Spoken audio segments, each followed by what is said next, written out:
All right.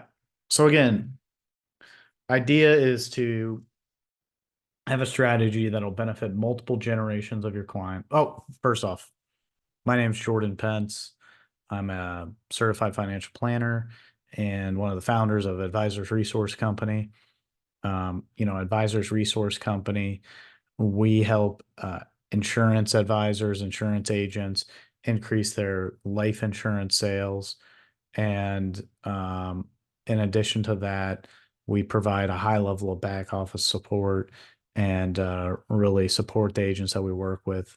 We call ourselves an independent general agency because our design is to uh, uh, support an agent so that they're independent but not alone out there. So, anyways, go ahead and get back into this presentation. So again, ideal target, someone who's maybe worth at least 1 million, but less than 10 million, wants to do something for their kids and their grandkids, but can't quite afford to give the money away, if that makes sense. Like they might be worried they're going to run out of money or something like that. So, all right. Next slide here. So that's where this insured family legacy plan comes into play. Again, this plan is designed for grandparents that are concerned about their grandchildren's future, and probably their children's future, but more importantly, their grandchildren's future, a way for them to help them out, benefit multiple generations, and so forth. So how it works in 3 steps. I mean, there's really 3 phases to this plan.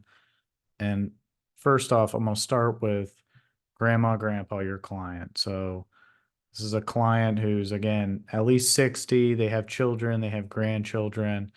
They want to do something for them, don't want to give away the money, maybe have some health issues, that sort of thing. So here's the key.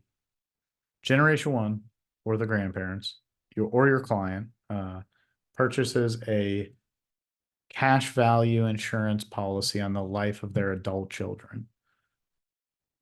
This is when I say cash value, I'm saying a policy that's going to accumulate cash value, and they're going to fund it in a manner so that it does accumulate cash values.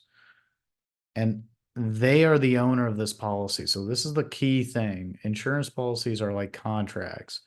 Whoever owns it, not the insured, but whoever owns it has all the benefits or has all the rights to the policy.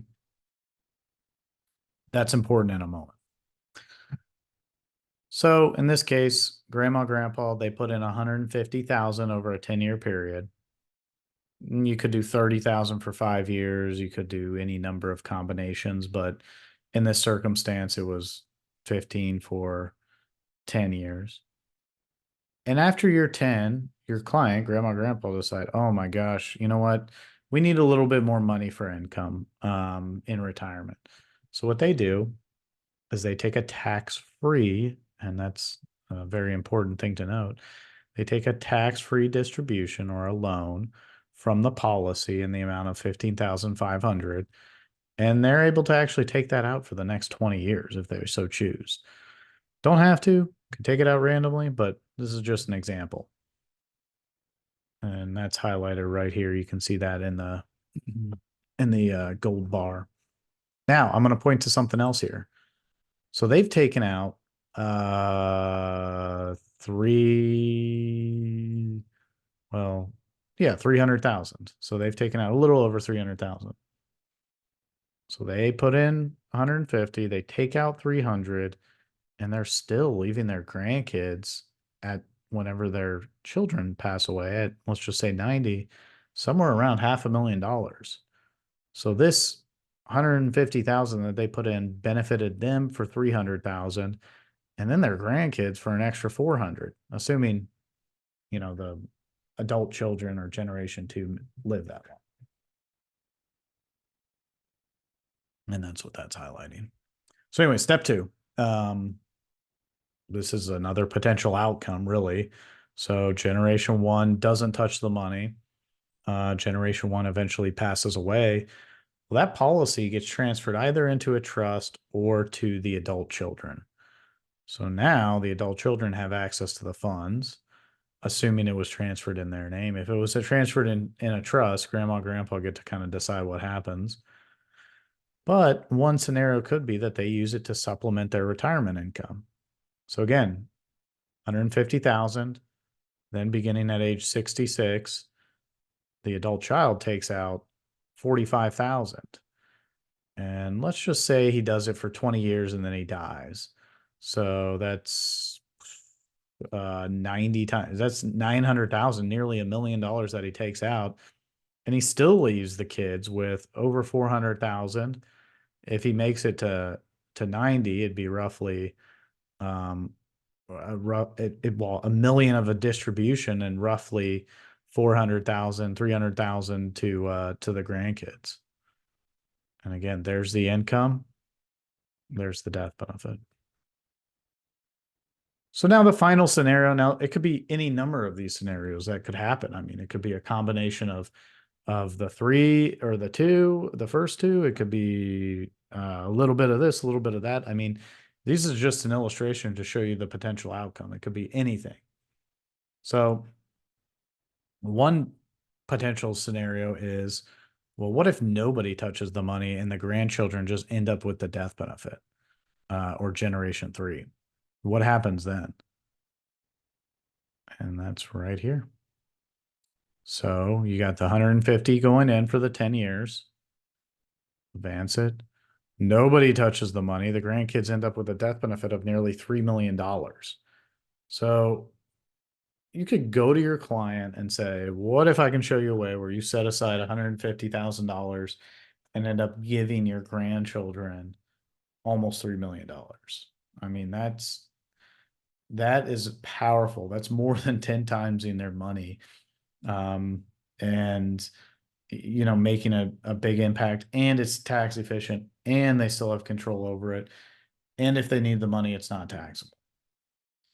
So this is a really slick plan. And the next page is actually from our presentation.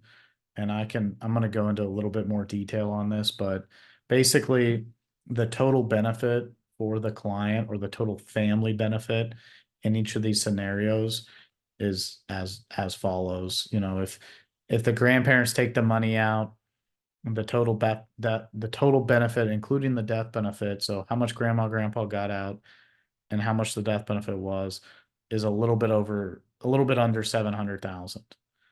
If the kids take the retirement and then they eventually die at 90, the total benefit was almost 2 million. And if nobody touches the money, the total benefit was the 2.3 million. So kind of a slick plan there, and a good way to benefit of multiple generations.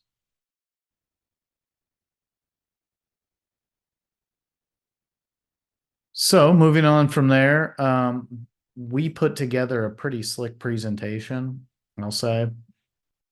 And so this is an example of it. First off, when you work with Advisors Resource Company, we want to make you look really good. So we take our presentation and we infuse your logo here, or whatever your branding is here. And then we take your color scheme from your presentation, from your logo, and actually match our presentation to that. In addition to that, these stock photo people can change based on age, ethnicity, gender, that sort of thing. So in this case, we used a family, but there's multiple different options. But anyways, this presentation is a really simple presentation, I would say. It's a nice way to present the various options, but it basically starts off with, well, how does this work? And it's basically as I laid out. Policy is purchased by generation one on the life of generation two. They are the owner and the beneficiary of the policy, and they also pay the premiums. So phase two, when generation one dies, the policy then changes ownership down to generation two, and they're able to, fund college for the grandkids, uh, supplement their retirement income, so forth. And then finally, when they eventually pass away, the ultimate beneficiary is the grandchildren. And so the insured family legacy can provide benefits across all three of those generations. From there, we have a page that talks about, well, basically why life insurance. And when you compare it to the other ways that you can save, you can see there's multiple benefits, including um, income tax free income tax for growth of values, no contribution limits, no 10% penalties, no RMDs.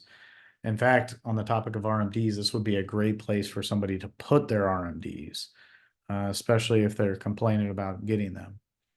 One important thing is the distributions aren't taxable as income. You could do a disability completion rider. You probably wouldn't in this circumstance.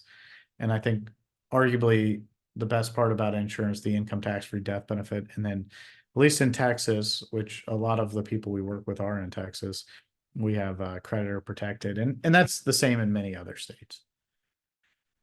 And then we go right into the presentation. So right here we have the total family benefit, and I hope I explained that as in an understandable manner. It's basically the amount of distributions plus the death benefit at age 87. So adding those things together gets you this number, the 687. Same with the retirement, same with the legacy. So that's how that works. And then the next page is just showing, here's three, sorry about that. Should have put that on do not disturb.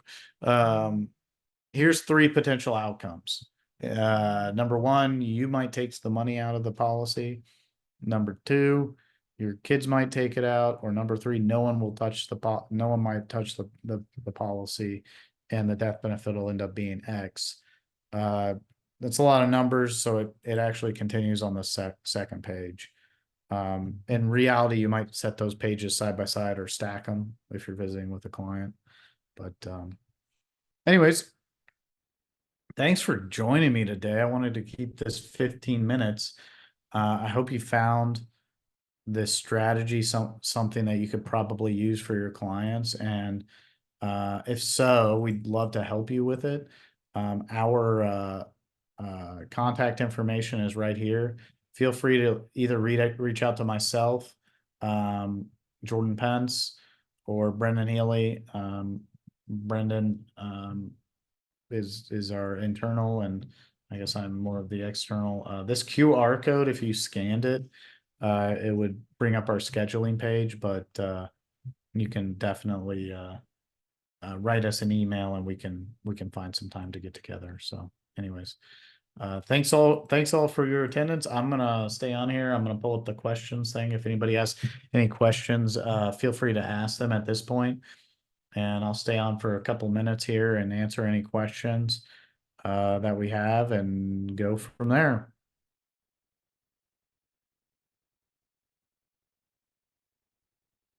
I can get it open. Someone asked, do we have access to these materials? It says anonymous person, so I'm not sure who this is, but for the advisors that we work with, we will produce these presentations.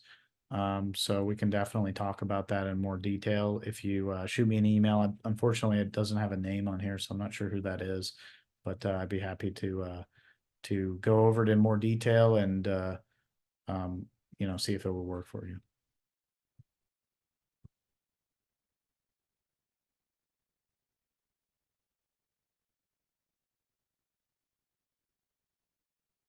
All right, fantastic. Someone asked if this was an IUL. So yes, it's an IUL. I did not mention that, but that's a fantastic question. We are utilizing an IUL. Another person just asked, Gen 1 buys insurance on Gen 2, question mark. Yes, that is correct. So you got two things, and I've kind of glossed over this, but when you're buying the insurance on generation 2 as generation 1, so like for example, I'll be 37 this year. My father is in his mid 60s. So for him to buy a insurance policy on himself, it's not really going to accumulate much cash value. It could be expensive. He might have health issues and so forth. So if he buys it on me, however, I'm young and healthy, it's going to accumulate cash value like crazy. So, and not only that, but also he's going to have a much higher death benefit. So to answer your question, it's a good question. Yes, generation one or grandma, grandpa buys insurance um, on generation two. Good question. There's gonna educate three generations. Okay, so the question is, there's an educational aspect to this plan. Who's going to educate three generations of one family? Who's going to make sure the policy is serviced properly and does not lapse? Would the family have an expectation for their servicing agent to do this?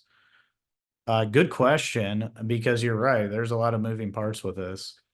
So the first part of it is, number one, you at least need to get generation one and generation two, or the mom and dad and the kids in the same room to present this to. So presumably that would be the advisor that is presenting this solution, would be in front of those two.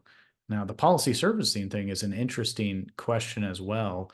Our team, we have a specific program. We call it the policy tracker that we utilize to help the advisors that we work with keep track of their policies that are written through us.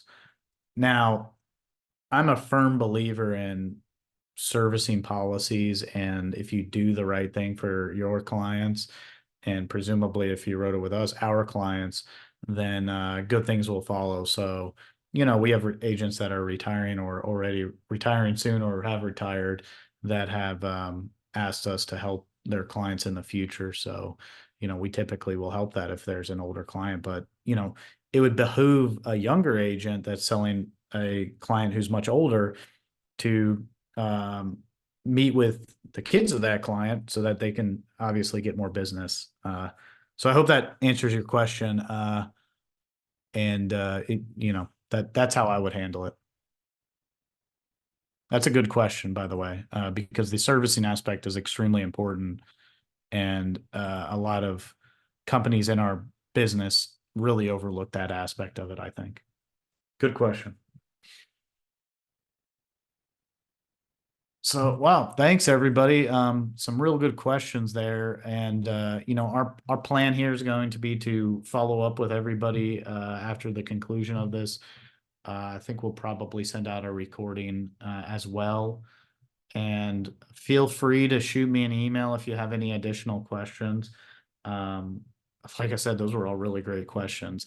But we actually had this specific program approved with a carrier that we do business with. So that's an important factor, is not a lot of companies do allow for this type of arrangement. So we actually have this approved, which I think is an important component of it. So any rate, thanks all for coming in and joining me today. Again, I hope you found the subject matter interesting, and we look forward to talking more. Thanks.